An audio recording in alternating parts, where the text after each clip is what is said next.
राधिका कुलकर्णी, जनवार्तामध्ये आपल्या सगळ्यांचे स्वागत. पाहुयात पुण्यातील काही ठळक घडामोडी.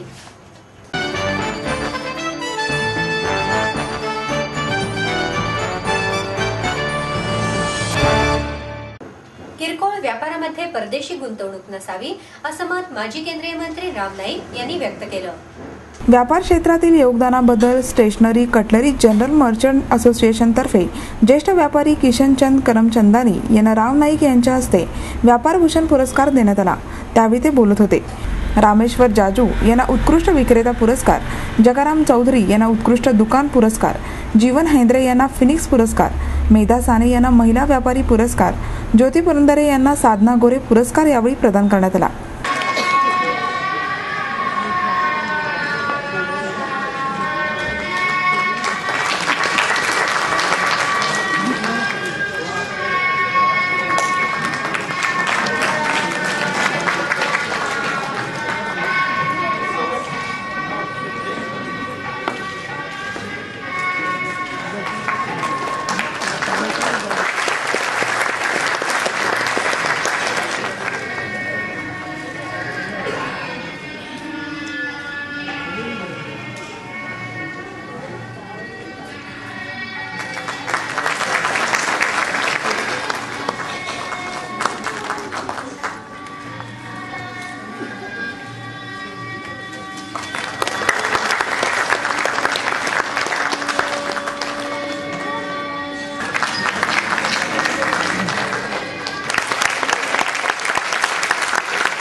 सुरेश मेहता आणि प्रताप परदेशी पण आले, त्यांचं मी स्वागत करतो.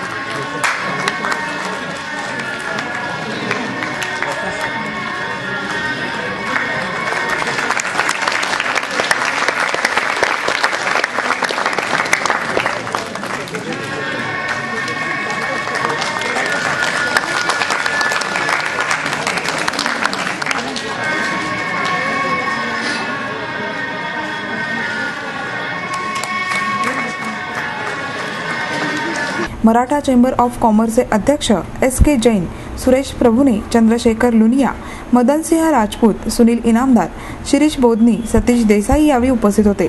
राम नाईक म्हणाले, कर आकारणीचा इतर मार्ग उपलब्ध असताना सरकारने हट्टाने LBT लागू केला. यामुळे व्यापाऱ्यांना आणि सर्वसामान्य ग्राहकांनाही बोजा सहन करावा लागत आहे. व्यापाऱ्यांच्या सोयीसाठी कर आकारणीचा इतर पर्याय अवलंबला पाहिजे. SK जैन म्हणाले, व्यापाऱ्यांची संघटना जर मजबूत असेल तर त्यांच्या मागण्या ऐकल्या जाऊ शकतात. आपल्या मागण्या सरकारकडे सक्षमपणे मांडण्यासाठी व्यापाऱ्यांनी मजबूत संघटन केले पाहिजे.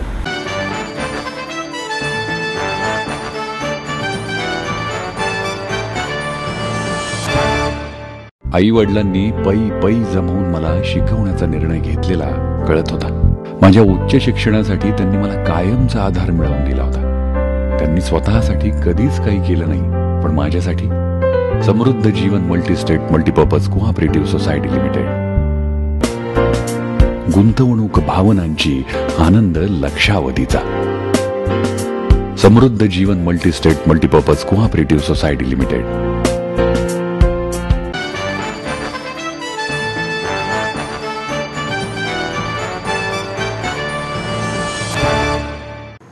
सुलभ शिक्षण मंडळाच्या विद्यार्थ्यांनी काढलेल्या छायाचित्रांचं प्रदर्शन बालगंधर्व कलादालनात भरवण्यात आलं आहे. सुलभ शिक्षण मंडळाच्या वतीने चालवण्यात येणाऱ्या फोटोग्राफी कोर्सच्या विद्यार्थ्यांनी आपला कोर्स पूर्ण केल्यानंतर हे प्रदर्शन भरवण्यात आलं होतं.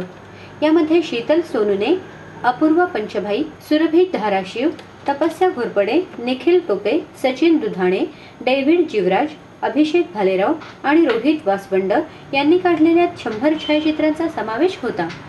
सुलभ शिक्षण मंडळाच्या वतीने दरवर्षी सर्टिफिकेट कोर्स चालवला जातो आणि यात सहभागी विद्यार्थ्यांच्या कलागुणांना वाव देण्यासाठी दरवर्षी संस्थेच्या वतीने या प्रदर्शनाचं आयोजन करण्यात येतं.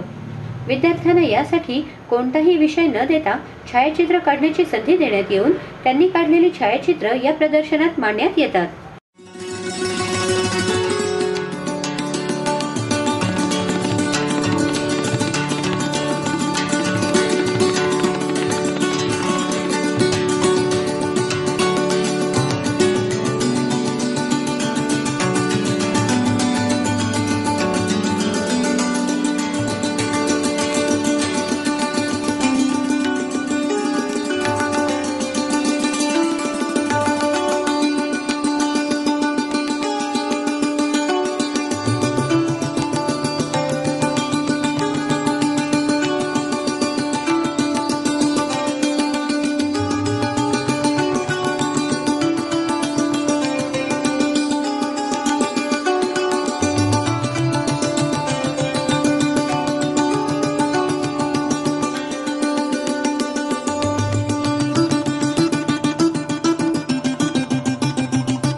माहेर सोडून सासरी आले. इथेही प्रेमाची, मायेची माणसं होती. पण माझं भविष्य सुरक्षित आहे याचा आनंद, आत्मविश्वास वाढवणारा होता. Samruddha Jeevan multistate multipurpose cooperative society limited. गुंतवणूक भावनांची, आनंद लक्षावधीचा. Samruddha Jeevan multistate multipurpose cooperative society limited.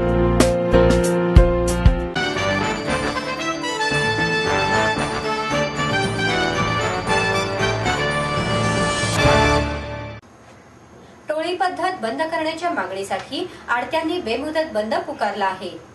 टोळी प्रश्नावर मुंबई येथे बोलावण्यात आलेली बैठक रद्द झाली. त्यामुळे श्री छत्रपती शिवाजी मार्केट यार्ड आडते असोसिएशनने 4 जून पासून बेमुदत बंदची हाक दिली. कांदा, बटाटा, लसूण विभागापाठोपाठ फळे विभागही बंद असल्यानं संपाची तीव्रता वाढली. बंदमुळे कांदा, बटाटा, लसणापाठोपाठ भाज्यांचे भाव देखील वाढले. त्यामुळे हमाल संघटना आणि आडत्यांमधील टोळी युद्धाची झळ आता सर्वसामान्य नागरिकांना देखील बसली. गोलटेकडी मार्केट यार्डातील कांदा बटाटा विभागात टोळी पद्धत सुरू आहे. राज्य सरकारच्या समितीने नुकत्याच दिलेल्या शिफारशीनुसार 1 जून पासून संपूर्ण बाजारात टोळी पद्धत राबवण्यास अनुकूलता दर्शवली होती. त्यास विरोध करत आडते असोसिएशनने 1 जून पासून कांदा, बटाटा, लसूण विभाग बंद ठेवला आहे. परिणामी किरकोळ बाजारातील कांदा, बटाटा, लसणाचे भाव किलोमागे 8 ते 10 रुपयांनी वाढले आहेत. दरम्यान या प्रश्नावर तोडगा काढण्यासाठी मुंबईत बैठक बोलावण्यात आली होती. मात्र भारतीय जनता पक्षाचे ज्येष्ठ नेते गोपीनाथ मुंडे यांचे अपघाती निधन झाल्याने बैठक रद्द करण्यात आल्याचा निरोप आडते संघटनेच्या प्रतिनिधींना देण्यात आला. त्यानंतर असोसिएशनने बेमुदत बंद जाहीर केला. आडते असोसिएशनचे अध्यक्ष शिवलाल भोसले म्हणाले, टोळी प्रकाराला आडत्यांचा तीव्र विरोध आहे. 4 जून रोजी आयोजित केलेली बैठक रद्द झाली. या पद्धतीवर जोपर्यंत सकारात्मक निर्णय होत नाही तोपर्यंत बाजार बंद ठेवण्यात येईल.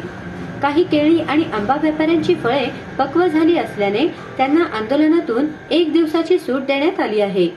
बंदबाबत बाहेरगावच्या शेतकऱ्यांना कळवण्यात आलं आहे.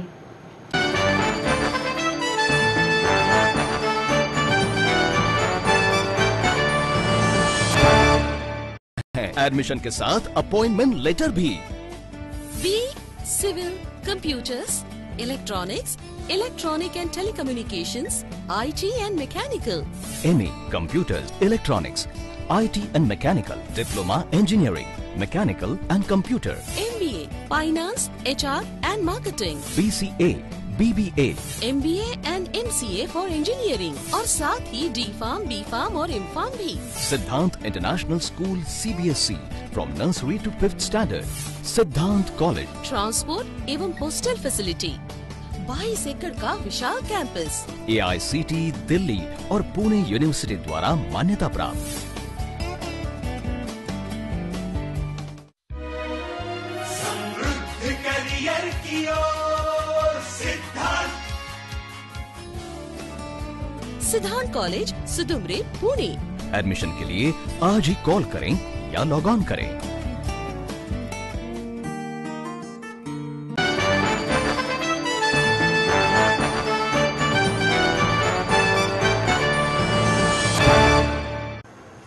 आरटीओ कार्यालयात अनेक अडचणींना सामोरे जावे लागत असल्यामुळे मोटार ड्रायव्हिंग स्कूल असोसिएशनच्या वतीने आंदोलन करण्याचा इशारा देण्यात आला आहे। प्रादेशिक वाहतूक विभागाच्या कार्यालयात वाहन चालकांना असंख्य अडचणींना सामोरे जावे लागत आहे। ड्रायव्हिंग लायसन्स आणि नोंदणी कार्ड पोस्टाने पाठवण्याची योजना राबवण्यात येत असूनही मोठ्या प्रमाणात नियमांचे उल्लंघन होत आहे। याबाबत विभागाने 10 दिवसात उपाययोजना न केल्यास तीव्र आंदोलन करण्याचा इशारा पुणे शहर मोटार ड्रायव्हिंग स्कूल असोसिएशनचे अध्यक्ष राजू घाटोळे यांनी पत्रकार परिषदेत दिला। यावेळी निलेश गांगुर्डे, निखिल बोराडे आदी उपस्थित होते। घाटोळे म्हणाले, प्रादेशिक वाहतूक विभागातर्फे लायसन्स आणि नोंदणी कार्ड पोस्टाने पाठवण्याचा नियम करण्यात आला आहे। यासाठी पोस्टाचा खर्च 40 रुपये असताना 50 रुपये आगाऊ घेतले जातात। वाहतूक परवाना फी चुकीची आकारण्यात येते। यंत्रणा वारंवार बंद पडणे, वीज लाईन बंद पडणे, शिकाऊ लायसन्स त्या दिवशी न देणे, मान्यता कामासाठी पुरेसे मनुष्यबळ नाही, पक्का परवाना 2-2 महिने वाहन चालकांना मिळत नाही। भोसरी येथील ST महामंडळाने तयार केलेला ऑटोमेटेड ड्रायव्हिंग टेस्ट ट्रॅक असोसिएशनने भाड्याने घेतला आहे। हा ट्रॅक सदोष असून टेस्ट देताना उमेदवार नापास होतात। ST महामंडळाच्या परीक्षांबाबत कोणतेही माहितीपत्रक उपलब्ध नाही। या सर्व अडचणींबाबत निवेदन दिले आहे।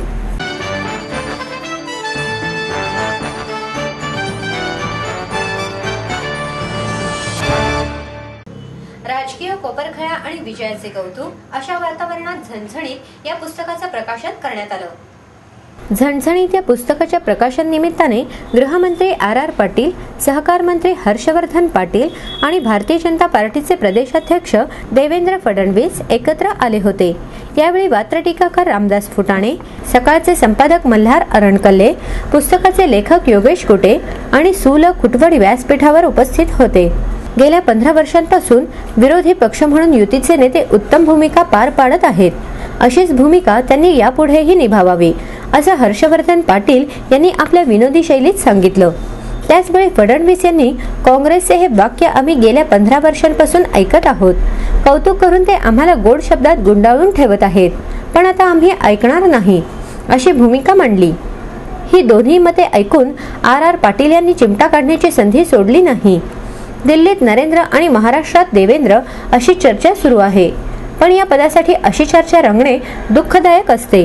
हा अनुभव नुकताच पुण्याच्या खासदार पदाबाबत गिरीश बापट यांनी घेतला आहे।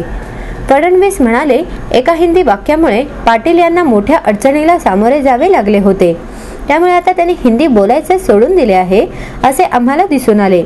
खरे तर महाराष्ट्रातील नेते हिंदीमुळेच मागे पडत आहेत।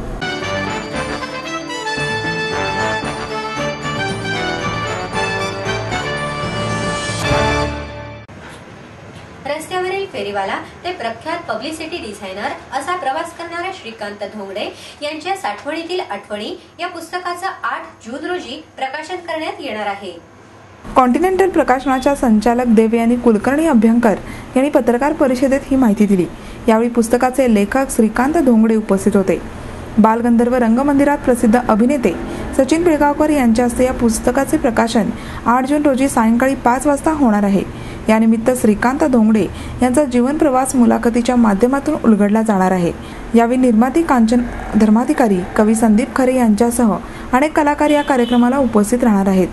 श्रीकांत धोंगडे यांच्या चित्राच्या प्रदर्शनाचे उद्घाटन त्याच दिवशी दिनांक 8 जून रोजी दुपारी 3 वाजता बालगंधर्व कलादालनात अभिनेत्री सुप्रिया पिळगावकर यांच्या हस्ते होणार आहे.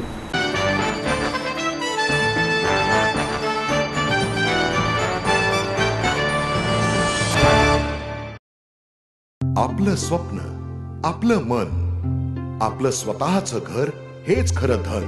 समृद्ध जीवन पार्क सादर करत आहे 140 फ्लॅट्सची एक प्रशस्त गृह योजना. कात्रज कोंढवा रोडवर बिबवेवाडी पासून फक्त 2 किलोमीटर अंतरावर आपल्या आर्थिक गणितात बसणारे 1 व 2 BHK फ्लॅट्स. तब्बल 3 मजली पार्किंग सह ऐस पैस गार्डन, क्लब हाऊस आणि इतर सुविधांनी सुसज्ज. बुकिंग साठी संपर्क 9850937373 9850947373.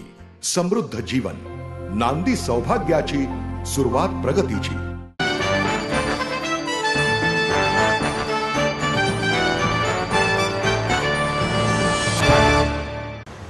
महिलांनी सामाजिक कुंपणे तोडली पाहिजे असं मत ज्येष्ठ अभिनेत्री रीमा लागू यांनी व्यक्त केलं. मिळून सारज आणि संस्थेच्या वर्धापन दिनानिमित्त छापा काटा या मराठी नाटकावर आधारित परिसंवादामध्ये त्या बोलत होत्या. अभिनेत्री मुक्ता बर्वे, ज्येष्ठ सामाजिक कार्यकर्त्या डॉक्टर विद्या बाळ, सूर गीताली यावेळी उपस्थित होते. रीमा लागू म्हणाल्या, महिलांनी सामाजिक आणि मानसिक बंधनांची चौकट मोडून जगायचं ठरवलं तरी समाज तिला बंडखोर ठरवून मोकळा होतो. परंतु महिलांनी याची चिंता न करता आपल्या मनाप्रमाणे जगण्याचा प्रयत्न केला पाहिजे. त्यासाठी सामाजिक बंधनांचे कुंपण तोडले पाहिजे. मुक्ता बर्वे म्हणाल्या, नवीन पिढी आपल्या मनाप्रमाणे जगण्याचा प्रयत्न करते. या पिढीला केवळ मार्गदर्शकांची गरज आहे. समाजाच्या दृष्टीने काहीतरी करण्याची त्यांची इच्छा आहे, परंतु त्यांच्याकडे ठराविक दृष्टिकोनातून पाहू नये.